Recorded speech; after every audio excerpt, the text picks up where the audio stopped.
Dr. Happer, I want to start with you, and I want to just make sure I understood your testimony correctly. As I understood what you told this committee, you had a series of facts that CO2 is not a pollutant, that CO2 is good for the planet, that CO2 is good for plant life in particular, that the world right now is currently greening, and that for much of our history, there has been substantially more CO2 in the atmosphere than there is right now. Am I correct in understanding each of those facts? That's completely correct. But by history, I mean since the last 500 million years, since the Cambrian. And I would note that the history with markedly more CO2 predated the Industrial Revolution, so it didn't come from automobiles or the burning of carbon fuels. Is that correct? That's correct. Okay, so those are facts we're beginning with. I would note those facts are directly contrary to what the global warming alarmists tell us day in and day out, and to what the media, which echoes their concerns, say day in and day out. I want to pull up charts number 1 and number 2.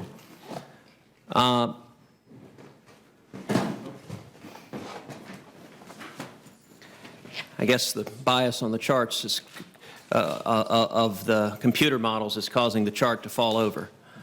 So, Dr. Christie, this first chart here, the bright red line is, do I understand it correctly that the bright red line is what the computer models, and this is an average of quite a significant number of computer models, what the computer models said should be happening with our temperature, that we should see warming spiking like crazy. Is that correct? Yes, and that's the bulk atmosphere where the biggest signal of greenhouse warming is supposed to be seen. So that's precisely where you want to measure it. So we see the computer models, and if that were fact, we might have something to talk about. But the bottom line there, the blue and green, those are the actual measurements of what is in fact happening in the atmosphere. Is that correct, Dr. Christie? Yes, and I think the nice thing about that chart is there's 7 different data sets involved in that observations there, not just one. So when you compare alarmist theories, the red line, to actual facts, the blue and green dots, you see that the facts don't back up the theories, and we're being asked as a Congress to act and impose trillions of dollars of cost on humanity because of the red line theory that is not backed up by the facts. Is that correct? I think so. In fact, going along with your hearing, you might want to say dogma is the red line, data is the blue and the green. I think that is very well said. I would note this chart on the right, which shows for the last 18 years that there's been no significant warming whatsoever. Now that's directly contrary to what the data set showed. Now, Dr. Titley, I noticed in your written testimony that you took a moment to address what you described as the so-called pause in global temperatures. By the pause, are you referring to the last 18 years of no significant recorded warming? Well, unlike your previous witness, I am not referring to the 1940s. It is, I thought you'd like that. Indeed. Yes. The pause is very interesting. As you know, sir, 1998, big El Nino. So it's kind of interesting we started 18 years. We don't look at a 15-year data set or a 10-year data set or a 20-year data set. We look at an 18-year data set. But even if you do that, that's fine. Let's look at that. We have... This is low budget here. I got to do my own charts. Thanks, Amanda. Well, let me take a moment on... So here's, sir, just to answer your question, Senator, here was 1998, and here's today. So on me, I mean, I'm just a simple sailor, but it's hard for me to see the pause on that chart.